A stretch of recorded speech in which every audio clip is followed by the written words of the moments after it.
তুমি কি জানো উম্মত, আমি 23টা বছর টানা তোর জন্য কেঁদেছিলাম উম্মত। আমি এমন কাঁদা কাঁদছি রে উম্মত তোদের জন্য।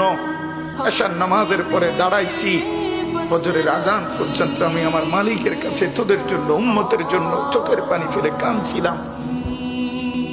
আমার এত চোখের পানি তোর দিল গলাইতে পারলো না।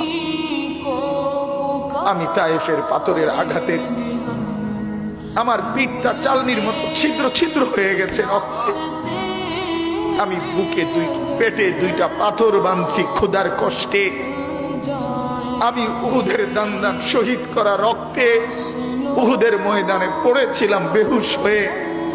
আমার ঘরের চুলায় 3 মাস রান্নার জন্য কোনোদিন চুলায় আগুন জ্বলে নাই। আমার এত চোখের পানি, এত রক্ত, এত ক্ষুধার কষ্ট কিছুই